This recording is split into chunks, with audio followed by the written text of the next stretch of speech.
When I saw the first episode of One Piece, it instantly resonated with me, and I was hooked. Hey, I'm the ghost of the screen. This is my channel.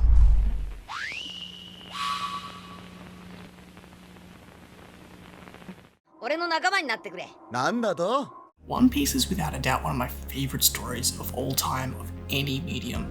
I just love nearly everything about it. But unlike a lot of hardcore fans today, I didn't get into the series a long time ago. When I talk about being captivated by the first episode, that wasn't until March of 2017. So yeah, I'm pretty new to the series comparatively. When I really started to get into anime, some of the first I watched were Naruto and Bleach, because they were some of the most popular series at the time. But I didn't pick up One Piece. A few years went by and I parted ways with Naruto and Bleach and generally lost my taste for shonen battle series, but I did regret not getting into One Piece back then. See, One Piece has the best and most long-lasting reputation of the three. An example of this can be seen examining the user mean scores on the website MyAnimeList, with One Piece being the highest rated of the three by a significant margin. In fact, the manga is so highly rated, it is currently sitting at the third highest rated manga of all time. Seeing these stats and the general discussion around the series made me wish I'd gotten into One Piece years ago, but I dismissed it as something I would never understand. It seemed like too much of a commitment now. But that all changed when I stumbled onto a YouTube video by Super Eye Patch Wolf called The Appeal of One Piece, Where to Start. How he presented the series really spoke to me, and I just had to start watching. And when I did, I ended up catching up to episode 799, the latest at the time, in just 5 months. And the weird thing is, I kind of found it easy to do, just because I liked One Piece that much. Admittedly, there were moments that dragged a little, but they were short-lived and never enough to get me to pause watching or even stop watching. So now that my One Piece backstory is out of the way, why is this important? Well, I feel like there are other people that can relate to the start of this anecdote, and are in a similar situation with the series that I was. Understandably, a 1,000 chapter series is a big commitment. So in my own words, I want to try and convince others to give this series a shot, with my perspective as a recently new Straw Hat convert in something I like to call One Piece!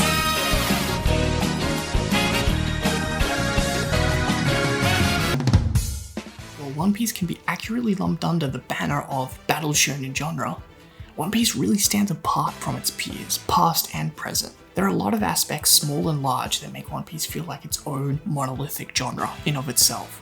It is really hard to fully illustrate with a description, but while reading or watching One Piece, it can certainly be felt. One Piece creates its own extremely distinctive narrative rhythms, writing patterns, and philosophies. Mix this with its uniquely crafted world, and yes, its expansive list of chapters, and you get something that is truly one of a kind, that provides an experience you can absolutely find nowhere else. To even start to scratch the surface of what I'm trying to say here, let's go back to the basic synopsis of One Piece. The last words of the Pirate King Gold Roger ignites a new golden age of piracy. A new generation of inspired people take to the sea in search of his mythical and mysterious treasure, the One Piece. One of those inspired youths is the 17-year-old Monkey D. Luffy, spurred on by his admiration for Gold Roger and the pirate captain Redhead Shanks, who gifted him his signature straw hat. Luffy sets on his journey to find the One Piece and become the king of the pirates, the freest person alive. Along the way, Luffy forms his crew of like-minded people who have their own dreams they want to achieve, but will support Luffy in achieving his. So the Straw Hat crew is formed, and they will travel across the world exploring new lands and clashing with those who stand against their own values in the search of the One Piece. And that's the core of One Piece that is very clearly laid out in the first 5 or so chapters. It never really loses sight of this. It constantly builds on top of this foundation. If we were to break down this deceptively simple premise, we can find a lot of the main themes. These themes are like small narrative seeds that greatly evolve and are expanded upon and further exclaimed and recontextualized. The first theme you can identify here is freedom.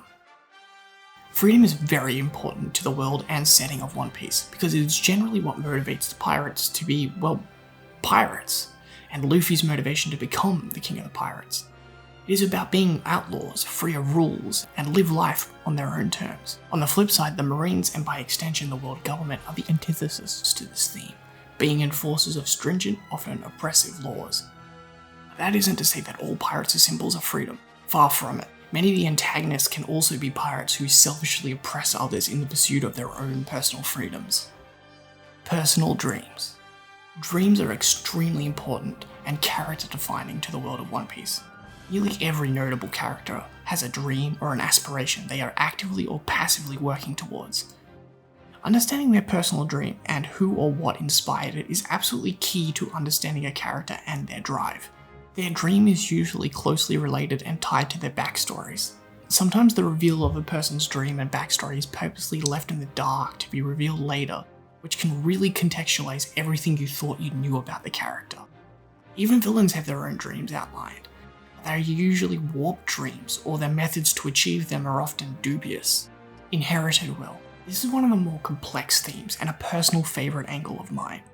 Inherited will is about acting on behalf of someone else's will. This comes in many different forms, whether that's living in a certain way on behalf of someone who's passed, or even unknowingly becoming almost the living reincarnation of someone. Or more often, it's about standing up and acting on behalf of those who cannot.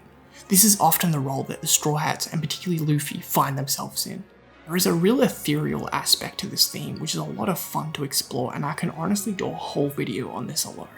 And of course, we have friendship. Like all good shonen series, this has to be a major theme, but how it's implemented in One Piece is easily the best I have seen. For Luffy to reach the One Piece, he creates his crew from people he befriends, but the Straw Hat crew is made up of a diverse range of misfits. But they are more than just a pirate crew or a group of friends, it's like a family. In the English community, we have repurposed the Japanese word nakama, which is used frequently in One Piece to describe this family-like bond. Because there really isn't a word in our language to accurately summarize this feeling.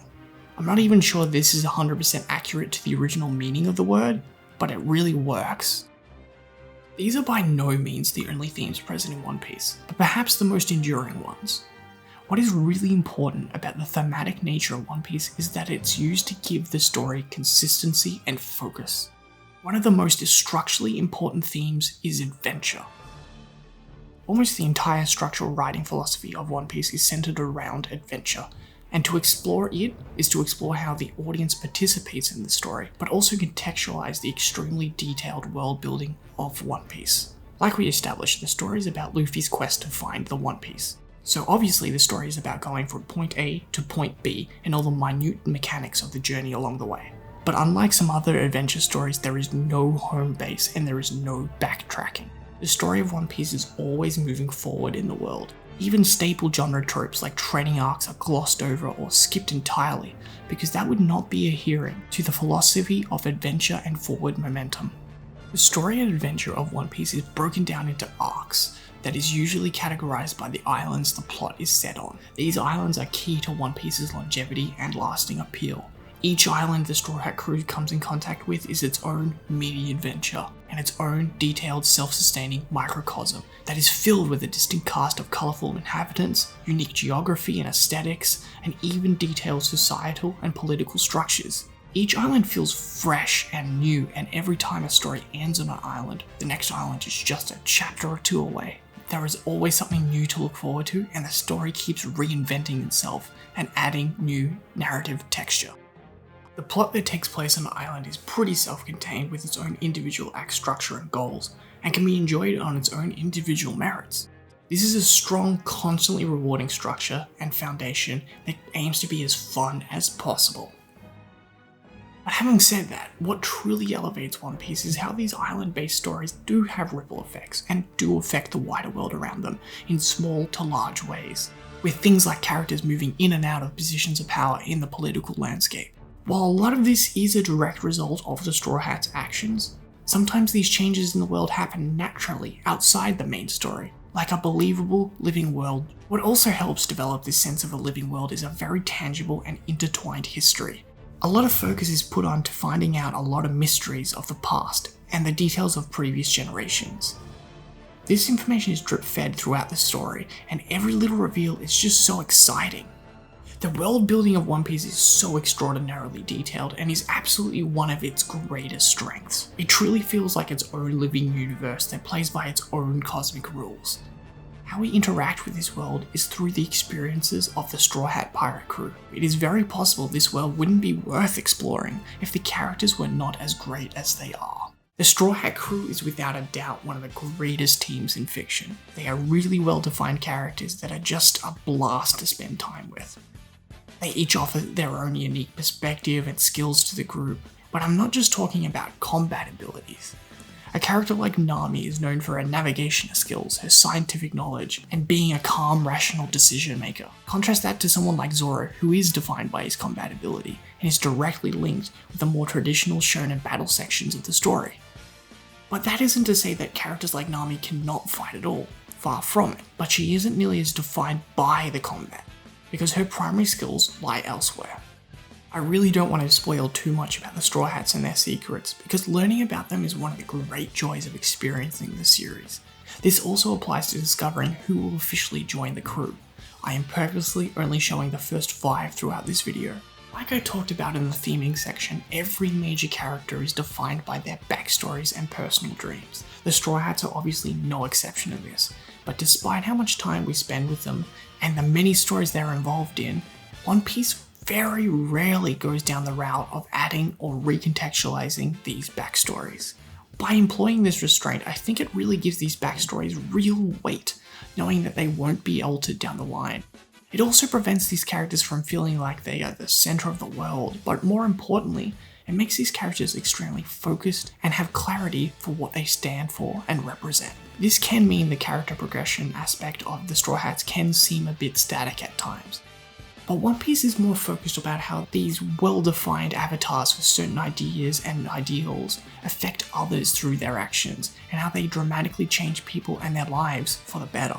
I think this is an incredibly effective choice that has a lot more value thematically, but is also amazingly effective for the design of a long-form narrative.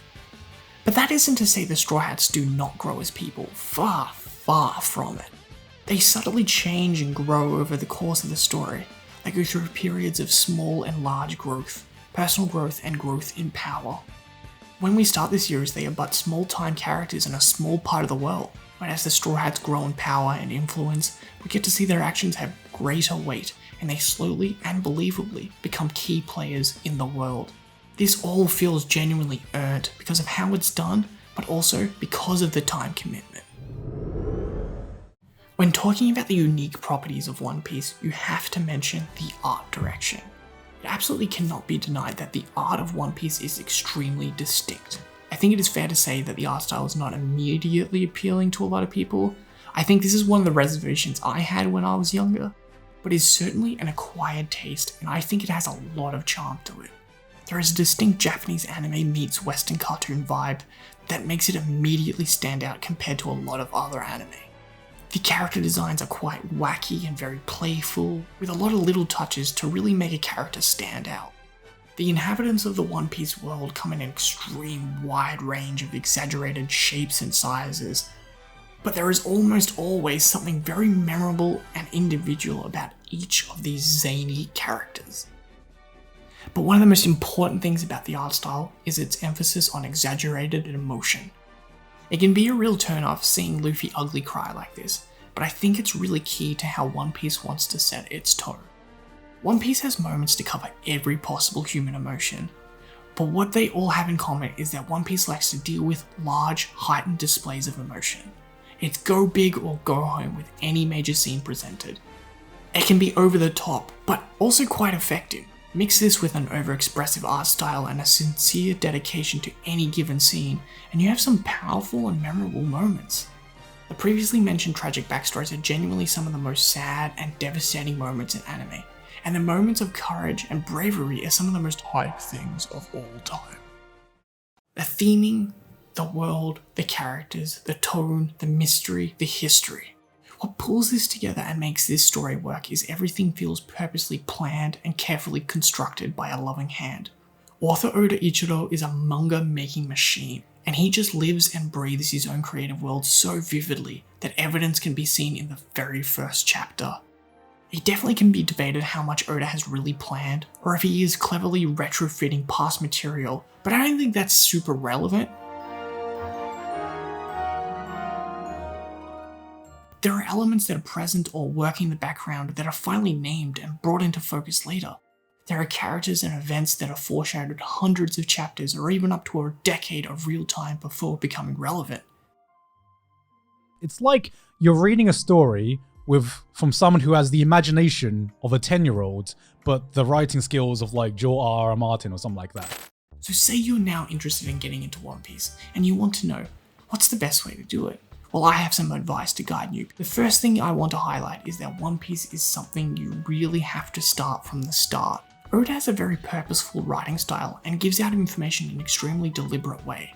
So to skip around or give spoilers in context or plot does the series a big disservice. So which version should people try? Manga or anime? The manga is definitely the superior product. It's also faster to consume. But if you are mostly an anime fan, I would have to recommend the anime first. A few things you need to know before starting the anime. Understand the main reason this anime works is the sheer strength of the source material and not the adaptation in of itself. The quality of the anime adaptation is inconsistent at best and degrades over time.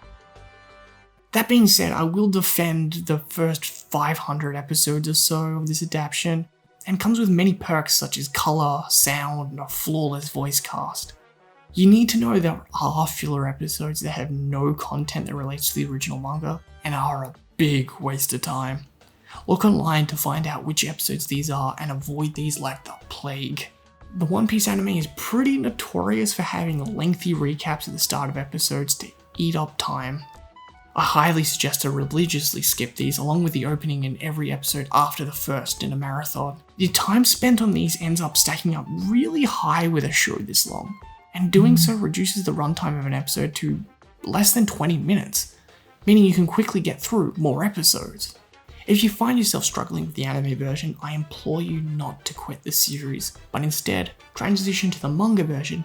But if you are struggling in both versions, I would like to implore you to stick around until episode 44 or chapter 95. Arlong Park is one of the best arcs in the entire series and is a good representation of the quality and structure of the stories to come. Even though I personally really like the early arcs, I know a lot of people have trouble getting through them because they are smaller in scale and have lower stakes. I think that's everything I want to cover. I know I've been nothing but mostly positive, but this isn't a review, but for fairness sake, here are some gripes I have with the series. If there are people waiting for it to be finished first, get into it now.